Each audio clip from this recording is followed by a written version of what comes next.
Political science chapter 5 challenges to and restoration of the Congress system. अब इस chapter के नाम से पता चल रहा है इसमें हम क्या पढ़ने वाले हैं। कांग्रेस सिस्टम के बारे में पढ़ेंगे, वो तो है क्लियर। इसमें दो वर्ड लिए गए, चैलेंजेस और रिस्टोरेशन। चैलेंजेस है कि यार जब नेहरू जी की डेथ हो गई थी उसके बाद कांग्रेस सिस्टम के सामने क्या क्या चैलेंजेस आए, कैसे पार्टी सर्वाइव करी। और रिस्टोरेशन है कि वापस से वो कैसे, वापस से उसने कैसे पावर पकड़ी, कैसे अपनी पोजीशन को स्ट्रांग किया।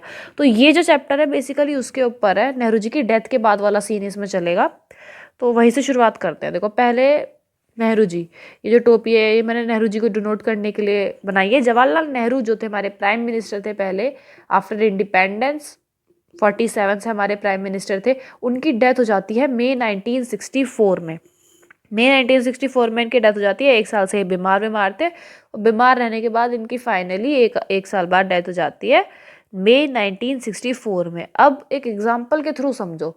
सपोज करो जैसे रिलायंस कंपनी है, अगर अंबानी की आज डेथ हो जाती है तो क्या होएगा? कंपनी के अंदर से भी डाउट्स होंगे, उससे ज़्यादा बाहर वालों को डाउट होंगे, अरे ये आदमी चला गया, इसके बाद इसकी कंपनी का होगा क्या, रिलायंस कंपनी का फ्यूचर क्या है, कंपनी सर्वाइव कर भी पाएगी नहीं कर पाएगी। उसी तरीके से सेम सिनेरियो लेके चलो पैरेलली। नेहरू जी की डेथ से क्या हुआ, बहुत सारे हमारी कंट्री के अंदर भी और कंट्री के बाहर से भी डाउट उठने लगे कि यार अब देखते हैं अब क्या सीन बनेगा। नेहरू की डेथ हो गई है और अब जो हमारा कंट्री है उसने एक डेमोक्रेसी अडॉप्ट करी थी। हमने जब इंडिपेंडेंस हुए तो 47 में हमने चूज़ किया था कि हम डेमोक्रेटिक कंट्री बनेंगे। तो अब जो नेहरू जी है उनकी डेथ हो गई, उनके बाद कोई इतना स्ट्रांग लीडर आ पाएगा पार्टी में या फिर इंडिया की पॉलिटिक्स में जो इसको डेमोक्रेसी कायम रहेगा, क्या होएगा, मतलब सीन क्या होने वाला था, इसको लेके सबके मन में थे डाउट्स कि अब वापस से हमारी कंट्री जो है वो किस राह पे जाएगी, फेलियर होगा या नहीं होगा, आर्मी आएगी। अब जैसे पाकिस्तान का सीन ले लो तो पाकिस्तान में आर्मी कई बार आई थी पावर में, तो अब नेहरू जी की डेथ के बाद कौन सा सीन चलने वाला, ये चीज़ थी सबके मन में। अब बात करते हैं इनकी डेथ के टाइम पे सीन क्या चल रहे थे। 1960s की बात करते हैं। 1960s is called the dangerous decade.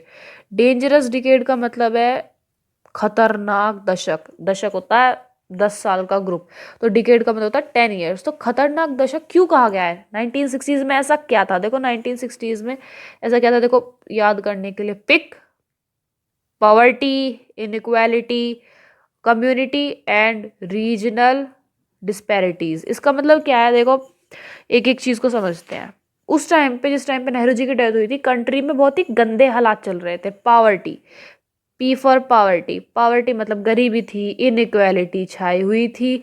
CRD साथ में है, कम्युनल एंड रीजनल डिविजन्स। इसका मतलब क्या है कि देश जो है ना उसमें कम्युनिटी के बेस पे, रीजन्स के बेस पे बटा हुआ होता है। इसी वजह से क्या हो रहा था, ये डाउट था कि क्या इतने सारे चैलेंजेस के बीच में हमारी कंट्री जो है उसकी डेमोक्रेसी सर्वाइव कर भी पाएगी या फिर फेल हो जाएगा, फेलियर हो जाएगा। तो इस वजह से 1960s को डेंजरस डिकेड बोला गया, पिक RD की वजह से, यानी poverty, inequality, communal and regional disparities. और भी बहुत सारे चैलेंजेस हैं जो आगे पढ़ेंगे। अब बात करते हैं नेहरू जी की डेथ के बाद क्या सीन हुआ। नेहरू जी की डेथ 64 में हो गई, ठीक है, इतना सबको पता है। उसके बाद सबको डाउट्स हुए कि अब क्या होगा, कंट्री का फ्यूचर क्या है, कंट्री की पॉलिटिक्स का फ्यूचर क्या है, डेमोक्रेसी का फ्यूचर क्या है। लेकिन बहुत ही सिंपल से तरीके से जो है इनके बाद लाल बहादुर शास्त्री जी जो है वो अगले PM उभर के आए।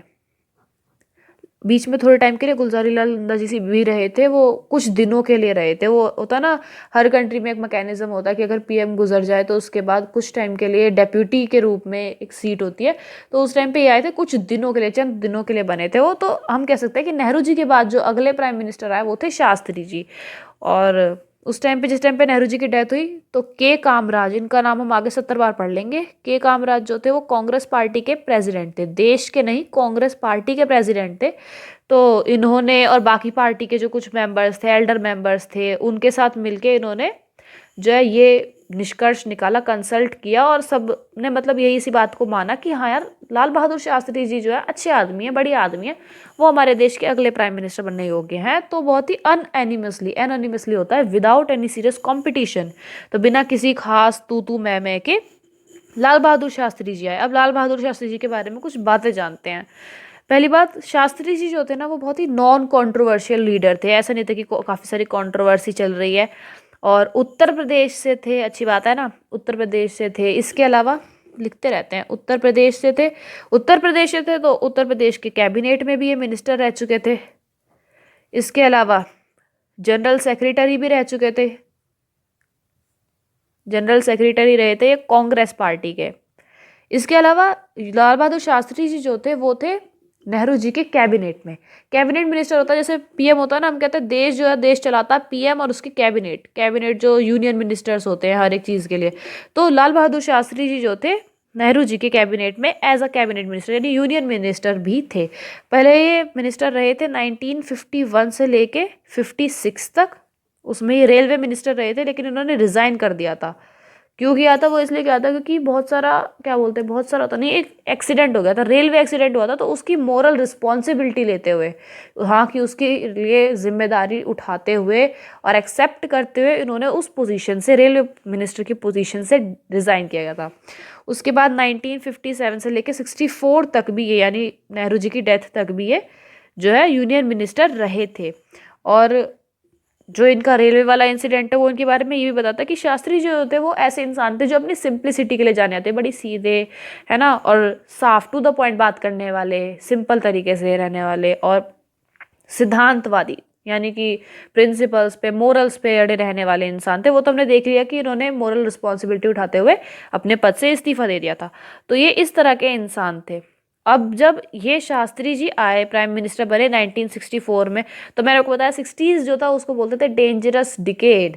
60s में बहुत सारी प्रॉब्लम्स चल रही थी। पहली बात तो ये कि यहाँ पे देखते हैं वो वाला सीन, 1962 में इंडो चाइना वॉर।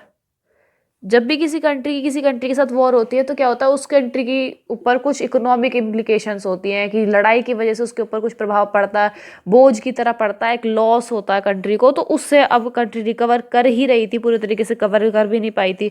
इसके अलावा एफएम का मतलब होता है फेल्ड मॉनसून्स, यानी कि मॉनसून्स यानी बारिशें नहीं हो रही थी, उसकी वजह से ड्राउट, सूखा पड़ रहा था, फूड क्राइसिस आ रखा था। इसके अलावा नेहरू जी जो थे उनके बाद शास्त्री जी 64 में आए थे। 65 में इंडो पाक वॉर, यानी इंडिया और पाकिस्तान की लड़ाई हो गई थी, जिसमें पाकिस्तान ने पहले रन ऑफ कच्छ पे जो है थोड़ा सा कब्जा किया था, उसके बाद नर्दर्न एरिया में भी पंजाब और कश्मीर की साइड उन्होंने किया था। और इसका अगर तुम रिजल्ट जानना चाह रहे हो, वैसे इस वाले चैप्टर में नहीं है, दोनों ही कंट्रीज कहती है कि हम दोनों ही जीत गए थे, इसमें कोई ऐसा रिजल्ट आया नहीं था। तो वो भी एक वॉर थी। अब एक और वॉर उसकी वजह से और फाइनेंशियली बर्डन एड ऑन हो जाता है कंट्री के ऊपर। तो इस तरह के चैलेंजेस थे उस टाइम पर। और इसी टाइम पे इन्होंने बहुत ही बढ़िया एक स्लोगन दिया था जिसके लिए फेमस है, जय जवान जय किसान। अब देखो इसे समझना बड़ा आसान है, जवान फॉर सोल्जर एंड किसान फॉर फार्मर। तो इन्होंने एक बड़ा ही फेमस स्लोगन दिया था, जय जवान जय किसान। किस संदर्भ में दिया था, किस कॉन्टेक्स्ट में दिया था, कि जिस टाइम पे ये प्राइम मिनिस्टरशिप थे इनकी 64 में आए थे ये, उस टाइम पे क्या था, देखो इंडो पाक वॉर हुई, इंडो चाइना वॉर हुई, 62 में इंडो चाइना, 65 में इंडो पाक वॉर हुई। तो यानी कि जवान, यहाँ से जवान का नोशन लिया गया है। और इसके अलावा मॉनसून्स फेल हो गए, ड्राउट, फूड क्राइसिस, यहाँ से किसान का जो संदर्भ है वो यहाँ से लिया गया। तो जय जवान जय किसान का नारा देते हुए उन्होंने ये कहना चाहा था शास्त्री जी ने कि हमारी कंट्री जो है दोनों चैलेंजेस को फेस करेगी और जीतेगी। तो ये उनका कहना था। अब मैं तुमसे बोलूँ कि 1964 में आए और 66 में जो है इनकी प्राइम मिनिस्टरशिप ख़त्म भी हो गई। अब तुम कहोगे इतनी जल्दी क्या थी, इसके बाद क्या मतलब ये जीते नहीं इलेक्शन या क्या सीन था? देखो ऐसा हुआ था कि 66 में इनकी डेथ ही हो गई थी। अब जैसा कि मैंने तुम्हें बताया, इसका सीन यहाँ से है, 1965 में हुई इंडो पाक वॉर, जिसमें मैंने बताया कि दोनों कंट्रीज ही प्रोक्लेम करती है कि हाँ हम दोनों ही जीत गए, मतलब पाकिस्तान कहता है हम जीते और इंडिया कहता है हम जीते। 1965 में इंडो पाक वॉर हुई। अब जब दो कंट्रीज के बीच में वॉर होती है तो वापस से पीस की सिचुएशन में जाने के लिए, वापस से पीस स्टैब्लिश करने के लिए दोनों कंट्रीज के बीच में होती है कुछ ना कुछ एग्रीमेंट, पीस एग्रीमेंट होती है।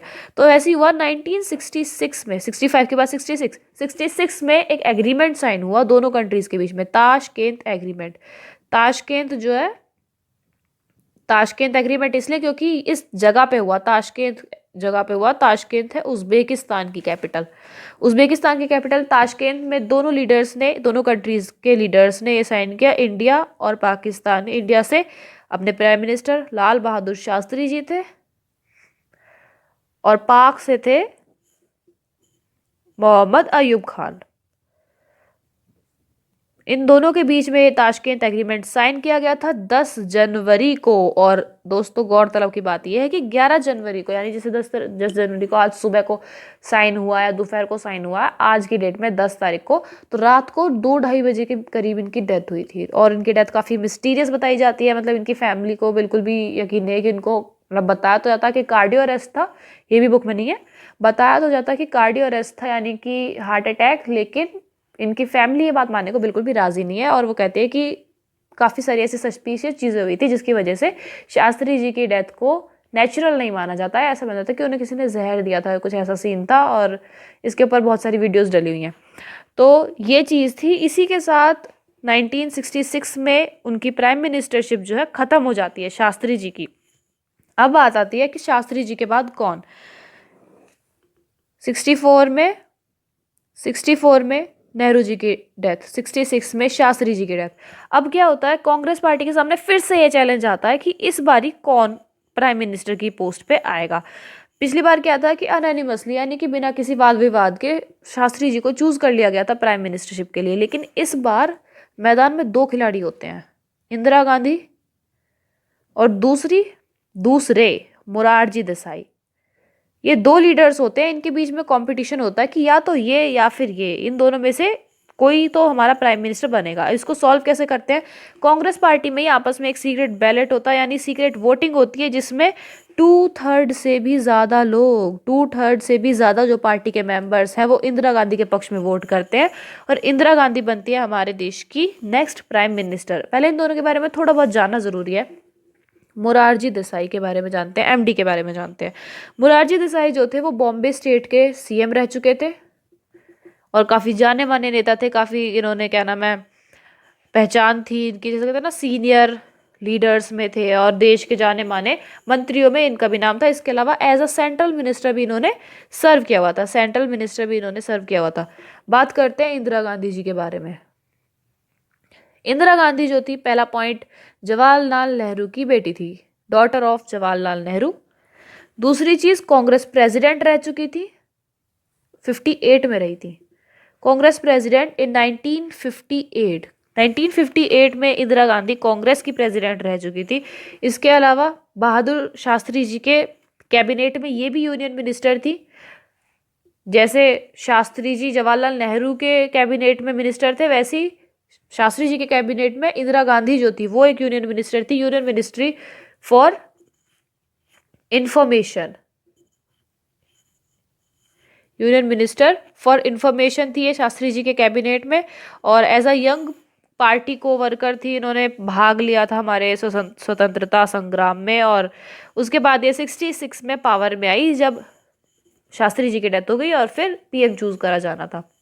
तो इनके बारे में ये वाली बातें हो गई। अब तुम लोग सोचोगे कि यार ये जो बंदी है इसके बारे में देखो, मैंने बताया कि एमडी जो थे यानी मोरारजी देसाई जो थे वो इनसे ज़्यादा, क्या बोलते हैं, एक्सपीरियंस थे। उसके बावजूद 2/3 से भी ज़्यादा पार्टी के जो लीडर्स थे, कांग्रेस पार्टी के लीडर्स थे, उन्होंने इंदिरा गांधी के पक्ष में क्यों वोटिंग करी। देखो, सब लोग चालू होते हैं, सब लोग खेलना चाहते हैं। तो जो चालू लोग थे, इन्होंने क्या किया, इन्होंने ऐसा क्यों किया था, क्योंकि इनके दिमाग में भी ये बात थी कि इंदिरा गांधी है नौसिखिया, उसे नहीं पता है, उसे इतना एक्सपीरियंस नहीं है। बेशक वो प्रेसिडेंट रह चुकी हो, बेशक उसने पार्टी के कोवर्कर के रूप में काम किया हो, बेशक वो बेटी हो नेहरू जी की, बट उसे इतना एक्सपीरियंस नहीं है। और अभी यूनियन मिनिस्टर में भी उसे 2 साल ही हुए थे। मतलब शास्त्री जी की जो प्राइम मिनिस्टरशिप थी वो तो 64 से 66 चली, उसी में वो यूनियन मिनिस्टर रही ना। फॉर इन्फॉर्मेशन, इतनी पॉलिटिक्स तो उसे नहीं आती है, इतनी मेच्योर तो वो नहीं है। तो उनका ये सोचना था, जो सीनियर कांग्रेस लीडर्स थे उनका ये सोचना था कि इंदिरा गांधी जो है वो हमारे ऊपर रिलाय करेगी, उसे हमारे ऊपर डिपेंड रहना पड़ेगा, वो हमारा चीज़ों में सपोर्ट लेगी, क्योंकि उसे एडमिनिस्ट्रेटिव और पॉलिटिकली इतना एक्सपीरियंस नहीं है। शी इज़ इनएक्सपीरियंस, जिसकी वजह से वो हमसे सपोर्ट और गाइडेंस लेगी। अब ये चीज़ हुई। अब उसके बाद क्या है, 1 साल, मतलब 1966 में इंदिरा गांधी जो थी वो पावर में आई थी, उसके 1 साल के अंदर ही लोकसभा के इलेक्शंस आ गए, जनरल इलेक्शंस जिन्हें हम बोलते हैं, लोकसभा इलेक्शंस यानी कि जनरल इलेक्शंस आ गए। फोर्थ जनरल इलेक्शन आए इनके आने के 1 साल बाद ही। अब उस टाइम का हम सीन जानेंगे और कैसे कैसे हुआ, कैसे कैसे इन्होंने अपनी लीडरशिप स्किल्स दिखाई, क्या हुआ, वो सब चीज़ जानेंगे। अब देखो, पहली बात करते हैं 1967 के इलेक्शंस का। 1967 fourth general election of our country. इस टाइम पे पिक्चर बहुत ही ख़राब चल रही थी। अगर इनके बारे में जाने, इनके सीन के बारे में जाने, सिनेरियो के बारे में जाने तो जैसे कि मैंने बताया 2 साल में, यानी विद इन 2 ईयर्स, 64 में नेहरू जी और 66 में लाल बहादुर शास्त्री जी, 2 साल के अंदर देश ने 2 प्राइम मिनिस्टर, 2 प्रधानमंत्री खो दिए थे। ठीक है। दूसरी चीज़, 2 वॉर्स, 62 में इंडो चाइना वॉर और 65 में इंडो पाक वॉर। दो वॉर्स थी जिनकी वजह से बर्डन बढ़ता जा रहा था कंट्री के ऊपर, फाइनेंशियल बर्डन बढ़ जा रहा था और उसकी वजह से बहुत ही प्रॉब्लम्स हो रही थी, इकोनॉमिक क्राइसिस आ रखा था। इसके अलावा failed monsoons, FM, droughts, agricultural productivity जिसकी वजह से हो रही थी बहुत ही ज़्यादा लो, ये भी एक चैलेंज था। फूड क्राइसिस, जय जवान जय किसान का नारा उन्होंने इसी संदर्भ में तो दिया था। तो फूड क्राइसिस आ रखा था। इसके अलावा इंडस्ट्रियल प्रोडक्शन ही कौन सी बहुत हाई थी, इंडस्ट्रियल प्रोडक्शन जो थी वो भी लो थी। एक्सपोर्ट्स जो थे कंट्री के वो भी लो थे। और जैसे कि 2 वॉर्स हुई थी तो वॉर्स के बाद मिलिट्री के ऊपर एक्सपेंडिचर जो था वो बढ़ रहा था। मिलिट्री को मेंटेन करने के लिए एक्सपेंडिचर जो था वो बढ़ गया था। ये बुक में नहीं है, मैं बताती हूँ। लेकिन 1962 की वॉर के बाद नवंबर 1962 में department of defence production setup किया गया था। 65 की वॉर के बाद नवंबर 65 में department of defence supply setup किया गया था। तो इन शॉर्ट करने का मतलब ये कि मिलिट्री के ऊपर जो एक्सपेंडिचर था उसमें एकदम से राइज आ गया था। इसके अलावा क्या था कि प्लानिंग और इकोनॉमिक डेवलपमेंट, जब रिसोर्सेज तो लिमिटेड होते हैं ना, तो रिसोर्सेज अगर कहीं किसी जगह पे लग रहे हैं तो किसी जगह से हटाए भी जा रहे होंगे, तो प्लानिंग और इकोनॉमिक डेवलपमेंट से जो थे रिसोर्सेज डाइवर्ज हो रहे थे। इसके अलावा अगर बताऊं तो इकोनॉमिक सिचुएशन वहाँ की बहुत ही गंदी हो रखी थी, एकदम बकवास। और प्राइस जो थे चीज़ों के बढ़ गए, यानी कि इन्फ्लेशन की बात कर रहे हैं हम, महंगाई बहुत थी उस टाइम पे। मतलब जो इसेंशियल चीज़ें थी, जो बहुत ही नॉर्मल सी चीज़ें हुआ करती थी, उनके प्राइसेस बहुत बढ़ गए थे। तो जनता परेशान हो रखी थी। फूड की स्कार्सिटी है, अनएम्प्लॉयमेंट है, ओवरऑल सिचुएशन बहुत ही ज़्यादा ख़राब थी। अच्छा, एक चीज़ जो करी थी इंदिरा गांधी गवर्नमेंट ने, इंदिरा गांधी जब पावर में आई थी, उन्होंने एकदम से एक चीज़ करी थी, उन्होंने रुपी को डीवैल्यू किया था। रुपी को डीवैल्यू किया था मतलब अर्लियर, यानी पहले 5 रुपए से भी कम देना पड़ता था $1 खरीदने के लिए, और अब 7 से भी ज़्यादा रुपया लग रहा था $1 के लिए। ऐसा उन्होंने इसलिए किया था ताकि थोड़ा एक्सपोर्ट बढ़ सके, थोड़ा फॉरेन एक्सचेंज आ सके, क्योंकि उस टाइम पे नीड थी इसकी। तो ये जो चीज़ थी इन्होंने करी थी, इम्पॉर्टेंट पॉइंट। और अब हम इकोनॉमिक सिचुएशन की बात कर रहे थे कि इकोनॉमिक सिचुएशन जब इतनी ख़राब होती है तो ऑब्वियसली लोग जब परेशान होंगे तो वो बैक ऑफ करेंगे कहीं ना कहीं, कैसे ना कैसे तरीके से। तो प्रोटेस्ट बहुत छिड़ रहे थे उस टाइम पे, और लोग जो अपनी प्रॉब्लम को किसी ना किसी तरीके से एक्सप्रेस कर रहे थे, बंद लगा के, हड़ताल लगा के। अब गवर्नमेंट से क्या भूल हुई, गवर्नमेंट ने सोचा, गवर्नमेंट जब ये देखे कि इतने प्रोटेस्ट वगैरह हो रहे हैं, तो उन्होंने ये सोचा कि ये प्रोटेस्ट हो रहे हैं because of law and order problem, because of law and order problem. प्रशासनिक तौर पर कुछ भूल है, प्रशासनिक तौर पर प्रॉब्लम्स है, इस वजह से हो रहा है। तो उन्होंने लोगों को दबाने की कोशिश की, दबाएंगे तो उल्टा पलट के भी खाएंगे।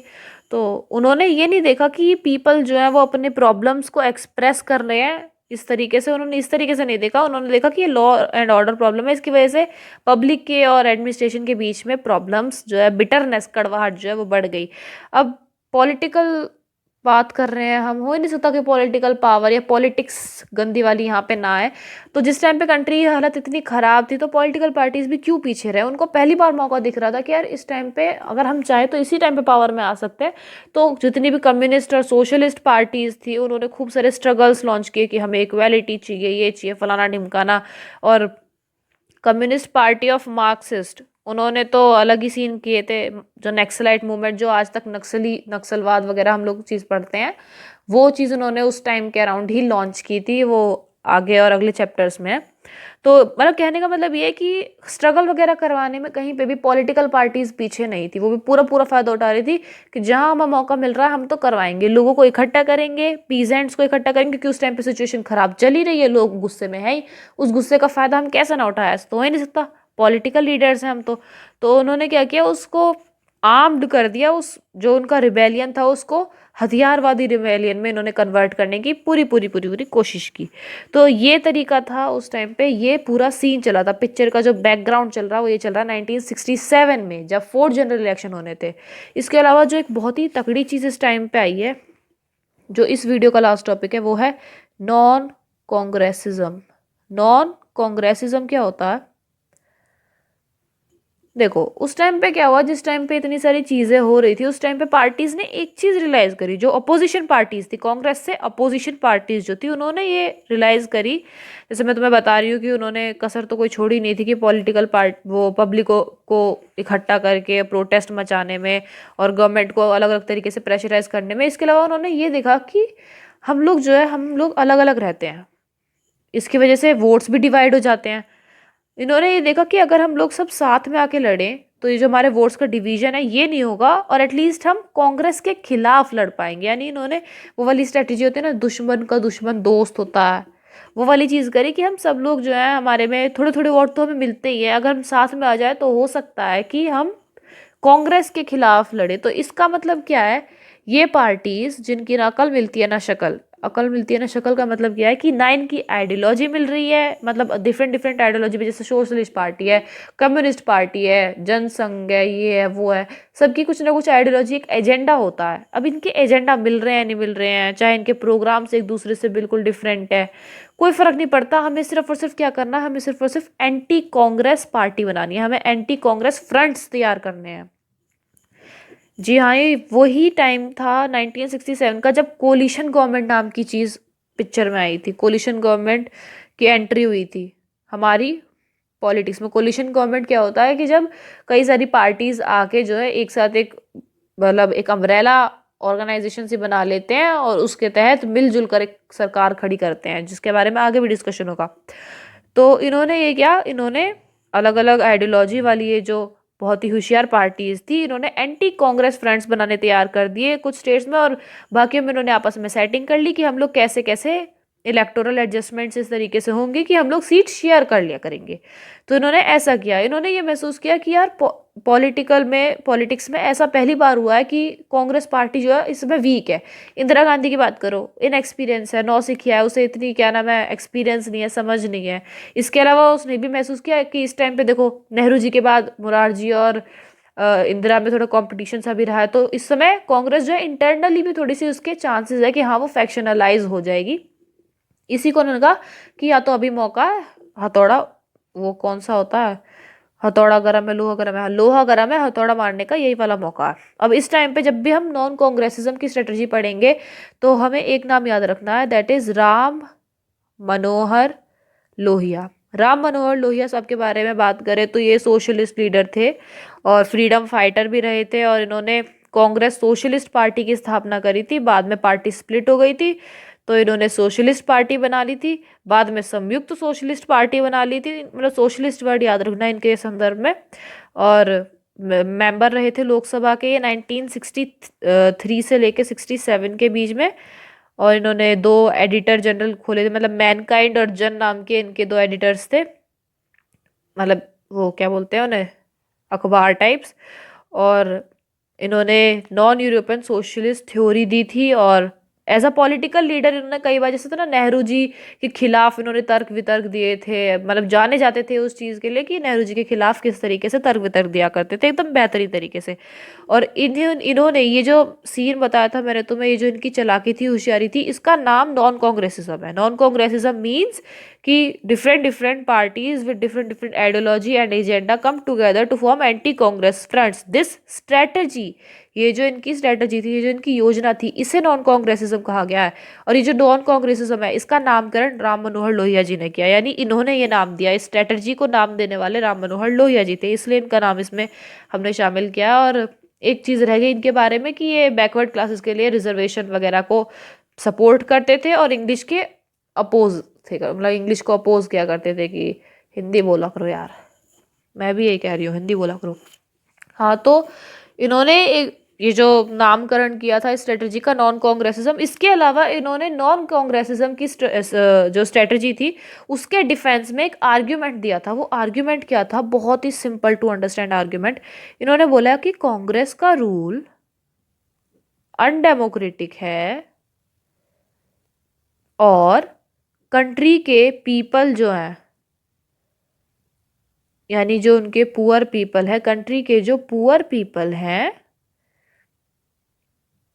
Opposite to the interest of poor people, हमारी देश के जो बेचारे गरीब नागरिक हैं उनके इंटरेस्ट में नहीं है, उनके लिए नहीं है।